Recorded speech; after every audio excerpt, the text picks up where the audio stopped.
ఈ cinema journey ఒక 1.5 year క్రితం స్టార్ట్ అయింది. అప్పటి నుంచి ఈ రోజు వరకు, ఈరోజు ఇదిగో మళ్ళీ కలర్ బట్టలు వేసుకునేంత వరకు ఏదో జరిగింది. అది మేము చేసిన ప్రతి మూమెంట్ కావచ్చు, ప్రతి పోస్టర్ కావచ్చు, రిలీజ్ చేసిన టీజర్ కావచ్చు, ఏదైనా సరే ఏది మేము ప్లాన్ చేసి జరిగింది కాదు. అది దానంతట అది జరిగింది, అలా జరుగుతూ వచ్చింది. ఇదిగో ఇప్పుడు ఇక్కడ ఈ నంబర్ చూసేంతవరకు 3 రోజుల్లో. ఏ సినిమా అయినా మనం చేసినప్పుడు మనం ఒకటి అనుకుంటాం, ఇది నా సినిమా, నా సినిమా అని ఇక్కడ ఉన్న వాళ్ళందరూ చెప్పుకుని ఉంటారు. అలా నా అంటే, నా వరకు నా అంటే చాలామంది నాలు కలిస్తే నేను, నా వెనకాల ఉన్న నాల్లో మొట్టమొదటి నా ఆ పరమాత్ముడు, ఆ పరమశివుడు. ఆయన లేకపోతే నాకు ఈ ఐడియా లేదు, ఈ థాట్ లేదు, ఈ జర్నీ లేదు, ఇంతమంది మొహాల్లో ఈ నవ్వు లేదు. ఆ తర్వాత నా నెక్స్ట్ నా మధు గారు. ఐడియా చెప్పగానే మనం చేద్దాం, జాగ్రత్తగా చేద్దాం, జనాలకు రీచ్ అయ్యేలా చేద్దాం, విఎఫ్ఎక్స్ ఉన్నాయన్నారు, ఎంత ఖర్చైనా చేద్దామని వెనకాలే ఉండి వెన్ను తట్టిన మధు గారు. ఆ తర్వాత ఆ విజువల్స్కి అద్భుతమైన బ్యాక్గ్రౌండ్ స్కోర్ ఇచ్చి జనాలకి, ఇందాక అందరు చెప్తున్నారు, మీరు నోటీస్ చేసి ఉంటే ఒక 100-200 గూస్ బంప్స్ అనే వర్డ్స్ విని ఉంటారు మీరు ఇప్పుడు ఈ ప్రెస్ మీట్లో. ఆ గూస్ బంప్స్ అనే పదాలు వీళ్ళందరి నోళ్ళల్లో వచ్చాయంటే వాటన్నిటికీ కారణం అజనీష్ గారు. అజనీష్ గారు, థ్యాంక్ యూ సో మచ్.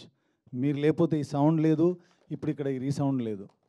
ఆ తర్వాతే సౌందరరాజన్, ఆయన ఇంకో నాలో ఉన్న ఆల్మోస్ట్ డెకేడ్ 10 ఏళ్ళ నుంచి పనిచేస్తున్నాం కలిసి. కానీ ఏ రోజు కూడా ఆయన లేకుండా ఏ సినిమా నేను చేయలా. నా సినిమా అనగానే ఆయన ఎప్పుడూ ఆయన ఎఫర్ట్స్ పెట్టకుండా లేరు. సో ఇంత మంచి విజువల్స్కి నేను చెప్తా ముందు ఇప్పుడు స్పీచ్లోనే ఏ బడ్జెట్లో చేసాం ఈ సినిమా, మీ అందరూ సర్ప్రైజ్ అయ్యే బడ్జెట్లో చేసాం ఈ సినిమా. సో దానికి నాకు ముఖ్యమైన సపోర్టు సౌందరరాజన్, ఆయనకు కూడా థ్యాంక్స్. ఆ తర్వాత ఆర్ట్ డైరెక్టర్ రాజీవ్ నాయర్. చూసినవన్నీ మీరు చూసిన సెట్లు కానీ, టెంపుల్ సెట్ కానీ ఏదైనా సరే మాకున్న లిమిటేషన్స్లో అద్భుతంగా వేసి మాకు ఇచ్చారు రాజీవ్ గారు. మీరు లేకపోతే ఈ సినిమా ఇంత అద్భుతంగా రాదు. అలాగే అవినాష్, ఎడిటర్ అవినాష్, గౌతమ్ రాజు గారి దగ్గర పరిచయం తను నాకేంటో ఎప్పుడు అందరు కొత్త వాళ్ళతో పనిచేస్తూ ఉంటాను. గౌతమ్ రాజు గారి దగ్గర పనిచేస్తున్నప్పుడు ఒకరోజు వాన వాన అనే సాంగ్ ఉంది, రామ్ చరణ్ గారిది, తమన్నది. ఆ సాంగ్ కట్లో తన హెల్ప్ ఉంది. ఆ రోజు నాకు ఆయన మీద ఒక ఇంప్రెషన్. ఆ తర్వాత ఈ సినిమా చేయాలనుకున్నప్పుడు తను అంటే సినిమా చేయడానికి వచ్చినప్పుడు నేను ఒకటే అనుకున్నా, చాలా కష్టపడతాడని. కానీ నిన్నటి వరకు కూడా ఆఫీస్ వదిలిపెట్టి వెళ్ళిపోలేదు. ఆఫీస్లోనే ఎడిటింగ్ రూమ్ ఉంటే గౌతమ్ రాజు గారు అంత గొప్ప భవిష్యత్తు నీకు ఉండాలని కోరుకుంటున్నాను Avinash. Thank you so much. తప్పకుండా నీకు మంచి భవిష్యత్తు ఉన్నా. చాలా హార్డ్ వర్క్ చేసావు ఈ సినిమా కోసం. అలాగే మిగతా టెక్నీషియన్స్, ఈ సినిమాకి పనిచేసిన ప్రతి ఒక్క టెక్నీషియన్, స్టిల్ ఫోటోగ్రాఫర్ రాజశేఖర్ గారు కావచ్చు, మిగతా వాళ్ళందరూ పేరున వాళ్ళందరికీ కృతజ్ఞతలు. మీరు అందరూ పనిచేశారు కాబట్టి ఇది నా సినిమా, ఈరోజు నా ఓదెలా 2. ఆ తర్వాత యాక్టర్స్ దగ్గరికి వస్తే ముఖ్యంగా ఓదెలా 2 అనుకోగానే ఈ క్యారెక్టర్కి ఎవరైతే బాగుంటారు అనుకున్నప్పుడు తమన్నా లోపలికి వచ్చింది.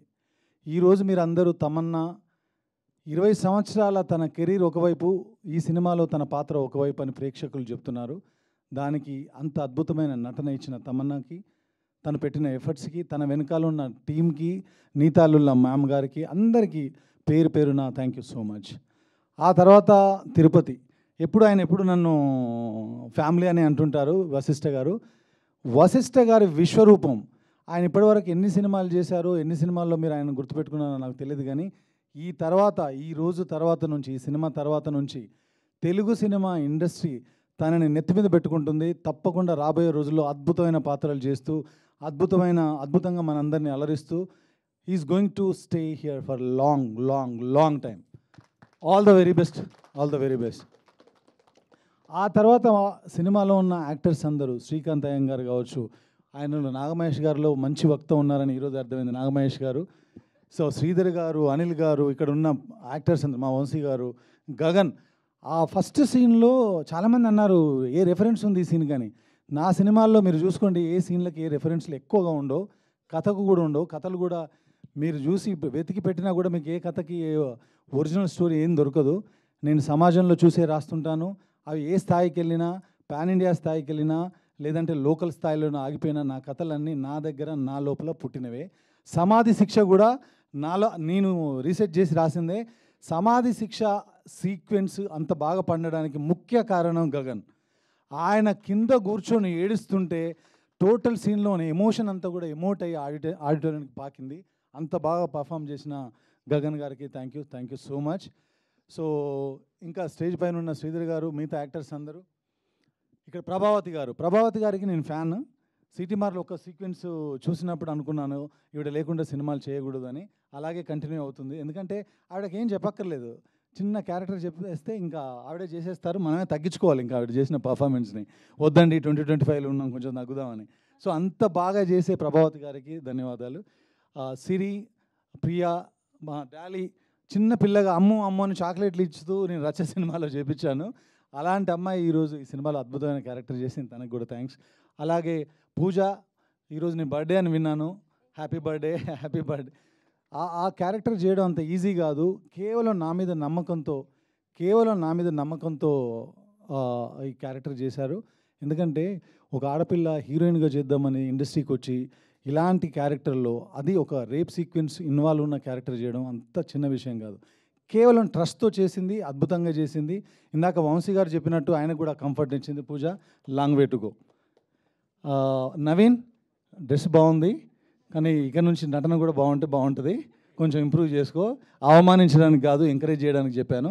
Okay, so all the best everyone. Vamsi garu అందరి గురించి మాట్లాడాను అనుకుంటున్నాను.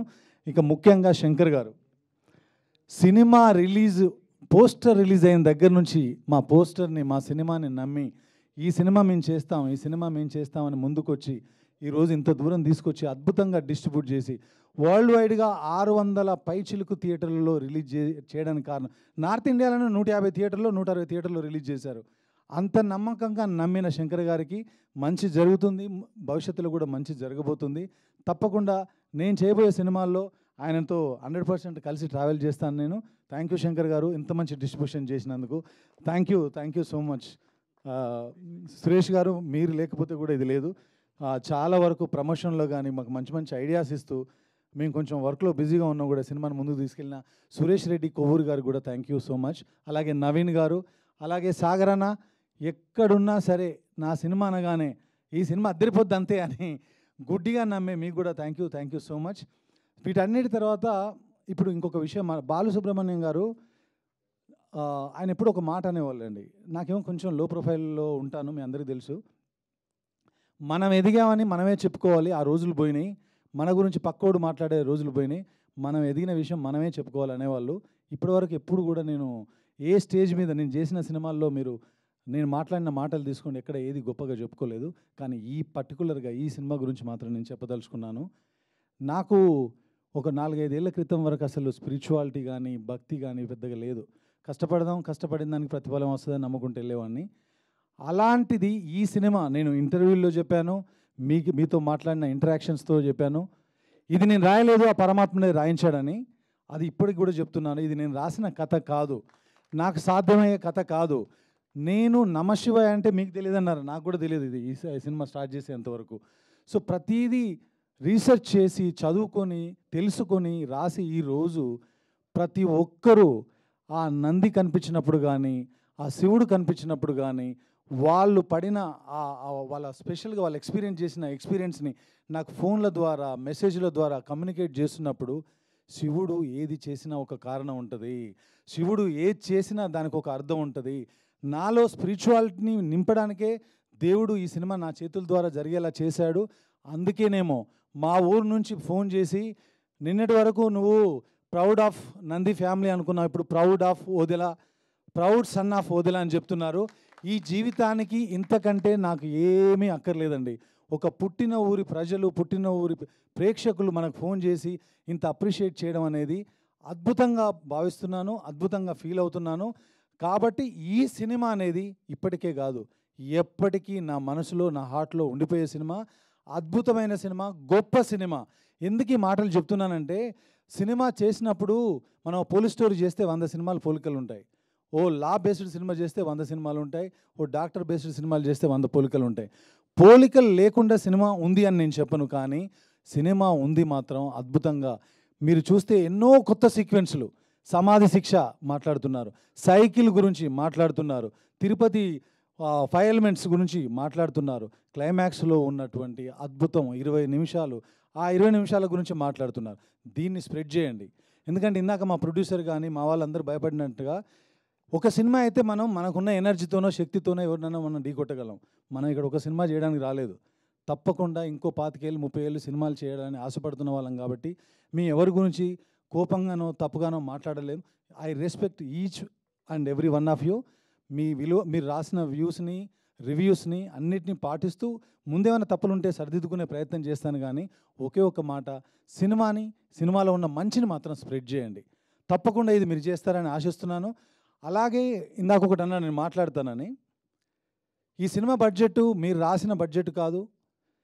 చాలామంది అనుకుంటున్నారు బ్రేక్ ఈవెన్ అని ఎప్పుడవుద్ది. దీనికి మీకు ఒక విషయం చెప్తున్నానండి మీడియా సుముఖంగా, ఈ సినిమా రిలీజ్కి ముందే బ్రేక్ ఈవెన్ అండి. అది మేము చేసింది కాదు, ఆ పరమాత్ముడు చేసిన విషయం. జనాల దగ్గరికి వెళ్ళకముందే ఈ సినిమా బ్రేక్ ఈవెన్ సినిమా. కాబట్టి బ్రేక్ ఈవెన్ గురించి మాట్లాడుకోవాల్సిన అవసరం ఈ సినిమాకు లేదు. మాకు ప్రేక్షకుల రూపంలో ఇచ్చే ప్రతి రూపాయి, వచ్చే ప్రతి రూపాయి కూడా ఆ పరమాత్ముడు మాకు ఇస్తున్నటువంటి ప్రసాదమే, మా మధు గారికి ఇస్తున్నటువంటి ప్రసాదమే. కాబట్టి ఈ సినిమా ఆల్రెడీ సక్సెస్ఫుల్ బాటలో వెళ్తుంది. దానికి ముఖ్య కారణం మీరు చూసిన వాళ్ళు చాలామంది రాశారు, విజువల్స్ అద్భుతంగా ఉన్నాయి అంటే ఓదెల 2కి ముందు సీజీ, ఓదెల 2 తర్వాత సీజీ అని చెప్పొచ్చు. ఎందుకంటే వాళ్ళ ప్లేస్లో నిల్చొని మాట్లాడుతున్నాను. మేము అతి తక్కువ బడ్జెట్లో 200 మంది పనిచేశారు విఎఫ్ఎక్స్ పైన. కానీ బడ్జెట్ చాలా తక్కువ ఇచ్చినా కానీ కవిత మ్యామ్, అభి గారు, వాళ్ళ ప్రసాద్ ల్యాబ్స్ టీమ్ మా అందరికీ సపోర్ట్ చేసి మీరు చూసిన ఆ విజన్ని, ఆ విజువల్స్ని స్క్రీన్ పైన చూడగలిగారు. ఇంత బడ్జెట్లో ఇది సాధ్యం అయిందంటే కేవలం ప్రసాద్ ల్యాబ్ వల్ల. నా ఫస్ట్ సినిమా నుంచి అన్ని ఇక్కడే చేశాను, ఇప్పుడు ఇది కూడా ఇక్కడే చేశాను. వాళ్ళే కారణం. వాళ్ళందరికీ మరొక్కసారి థ్యాంక్స్ చెప్తున్నాను. అట్లాగే దానిలో ఇన్వాల్వ్ అయినటువంటి ప్రకాష్, వెంకీ, ప్రదీప్, ఇంకా మిగతా వాళ్ళందరికీ కూడా, అలాగే థండర్ స్టూడియోస్ బుజ్జి. ఎందుకంటే ఇక్కడ నేను చెప్పాలి వాళ్ళందరికీ థ్యాంక్స్. చాలా కష్టపడ్డారు. ఒక సంవత్సర కాలంలో మీరు చూసినటువంటి ఆ శివుడిని కావచ్చు, నందిని కావచ్చు, ఆ నాగపామును కావచ్చు, వీటన్నిటిని క్రియేట్ చేయడం అంత ఈజీ కాదు. మాకున్న వనరులతో ఎక్కడైనా 1% మీకు ఏమన్నా అనిపించి ఉండొచ్చు, కానీ ఇంత తక్కువ బడ్జెట్లో ఇది అచీవ్ చేయడం అనేది ఇంతకుముందు జరగలేదు, ఇక ముందు కూడా జరిగే ఛాన్సెస్ చాలా తక్కువ. అంత ఎఫర్ట్స్ పెట్టారు వాళ్ళు మా కథను అర్థం చేసుకొని. కాబట్టి వాళ్ళందరికీ మరొకసారి థ్యాంక్స్ చెప్తున్నాను. క్లిక్, ప్రశాంత్ అండ్ పృథ్వీ, వీళ్ళందరూ కూడా అందరి పేర్లు నాకు గుర్తులేవు, బట్ మీ టీం అందరికీ మరొకసారి ధన్యవాదాలు. ఈ సినిమా విజువల్స్గా ఇంత బాగా వచ్చిందంటే మీరందరే కారణం. మాతో పాటు మీ అందరికి మరొకసారి థ్యాంక్స్ చెప్తూ, సినిమా చూడని వాళ్ళు థియేటర్కి వెళ్ళి తప్పకుండా ఈ సినిమా చూస్తారని, ఆ శివ దర్శనాన్ని మీరు దర్శించుకొని ధన్యులవుతారని భావిస్తూ థ్యాంక్ యూ సో మచ్.